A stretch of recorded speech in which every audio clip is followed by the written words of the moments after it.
Hello everyone, Douglas Walt's Old Man Comic Book Reviews. Getting closer and closer to that 200th episode. Anyways, we have a large stack of books this week. Let's go ahead and start off with the new crossover in Marvel Comics, One World Under Doom. There's some other ones I'm going to pick up for this. So, let's get you your... It's cute how they give you a little rundown of everybody that's in it. Let me see if I can find the, is it in the back? Let's see. The guilty parties. Here we go. In the back. Ryan North is our writer. Ryan's a good writer. I like Ryan. R.B. Silva, artist. Very good artist. The artwork in here is great. So, this is how it works. Doom has declared himself leader of the entire planet. 2 rules: you'll take care of the people in your country, and there will be no wars. Anything that happens against that, he retaliates in kind. There's an interesting little twist on that pretty early on in the book. It's, it's a big book. This is a series. I don't think it's going to tell me how many. Let me look where the indica may possibly be. Here we are. Let's see. In the world's tiniest print. 1 published monthly. I think it's like 9. But it doesn't say that anywhere on the book. So, with our current state of government, this is an interesting read to parallels. So, yeah, interesting. It's also pretty good. I love a good Doom book. Alright, X-Men 11. You recognize that little fella right there? No? Alright, that's fine. Writer is Jed MacKay. Well, excuse me. Inker is Sean Parsons. Penciler is Nitho Diaz. Our lineup of people is the same. There's a new mutant named Jen, who has an interesting thing. She thought she was fish, but apparently she's any animal. She can be bird woman and fish woman and all those good things. And Cyclops' dad shows up because the Skrull and the Badoon are after him. Maybe, it's one of those things. This was kind of a fun book where we're the X-Men, we're doing our thing, bad guys show up, and it's time to beat everybody up, and Alpha Flight. So, I always liked Alpha Flight. Yeah, good book. I'm glad I picked this one. Issue 67 of The Amazing Spider-Man. Justina Ireland is our writer. Andrea Broccardo is our penciler. Andrea's artwork is pretty good. X-Men, my X-Men, these guys here from the previous thing, show up to fight the Cytorax, and apparently it's over next issue, and I can't be happier. This is to me a very misstep in the land of Spider-Man. So let's get out of the mainstream, because I think we were in mainstream for the first 3. Yeah, we were Marveling it up. Flavor Girls, the final issue of the 3 issues, return to the mothership, and we have oh my goodness, I'm going to butcher your name again. Story and art is by Loic Locatelli Corn Whiskey. Sounds like I'm saying corn whiskey, doesn't it? Alright, so we have a couple of the Flavor Girls going off to Mom's house, and aliens show up and want them to surrender themselves. They went to the wrong town, however, and a new power manifests itself. There's so much going on in this book. The artwork is always just gorgeous to look at. But the power thing, apparently now Flavor Girls can meld. See that? Yeah. What the heck is that?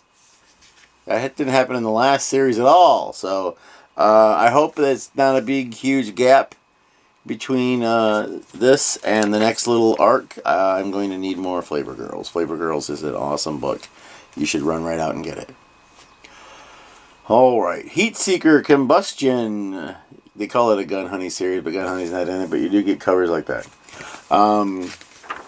So, penciler is Ace Continuado. Inker is Juan Castro. Writer is Charles Ardai.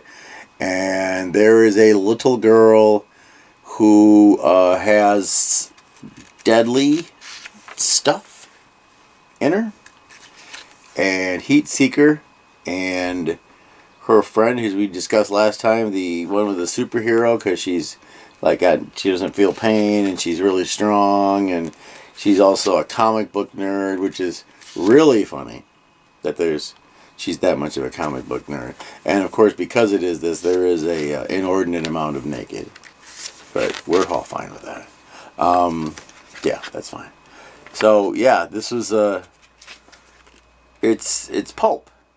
It's pulp fiction, not that. It's pulp. It's pulpy. It's fun. You get crazy covers. I don't know who did our cover here. I could look it up because there's always too many covers. Kendrick Lim drew our cover. Good job, Kendrick. I didn't see that there was one that looks like a homage to Clockwork Orange. That's kind of interesting. I'd show you, but that particular page has an inordinate amount of naked, and YouTube hates naked, so. Alright. Second issue of my second favorite superhero, Magic. My second favorite mutant, too. Alright. Writer is Ashley Allen. Artist is Germán Peralta. And there's a conspiracy that Magic is discovered with a young man, Cal Isaacs. It's a line of mages, yes, here we go, that keeps the liminal from destroying our planet. So now they're on the road. On the road feels a lot like a Constantine thing, but it's magic instead. And they have a giant fight at a giant rock and roll party concert. There we go. Old man sometimes forgets words. There you go. There's a nice setup of those. I don't know that I appreciate these pants. I think Magic wouldn't wear them. Like, I know everything about a fictional character, but it just seems, I don't know. So they continue on their journey to fight Limnal. And yeah, it's Magic. We can't not like Magic. Book 5 of Moon Knight, Fist of Khonshu. The boys and girls of the Midnight Mission are still on the run. We have writer Jed McKay as our writer. Artist is Devmalia Pramanik.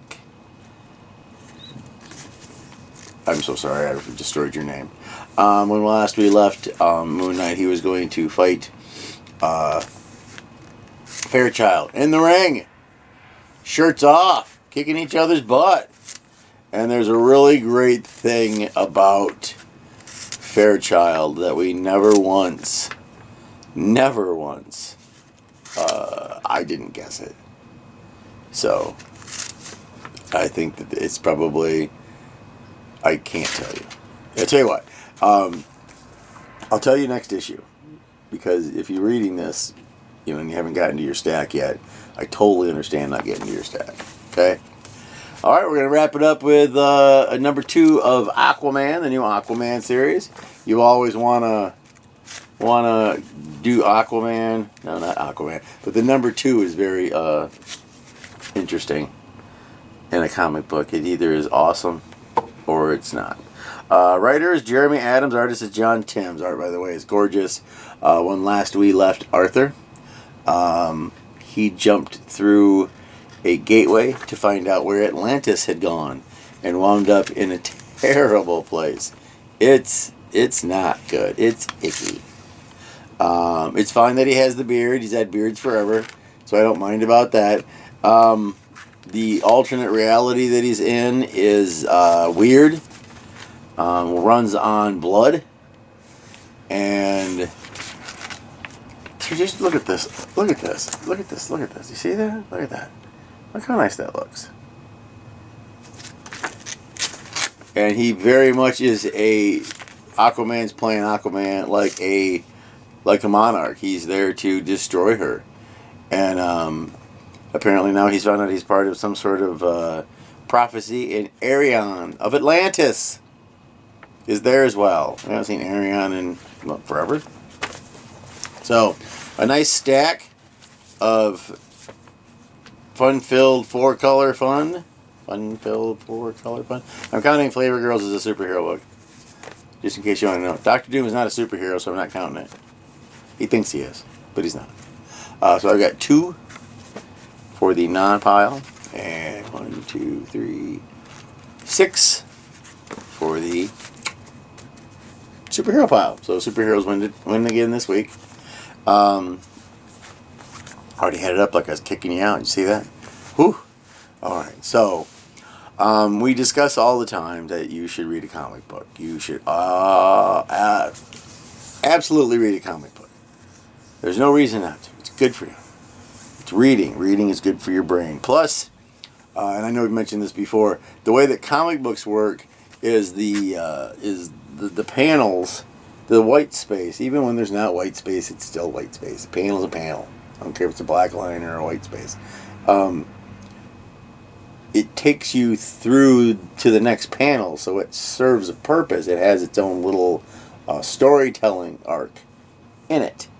I mean, there's nothing there, but it works as a storytelling arc.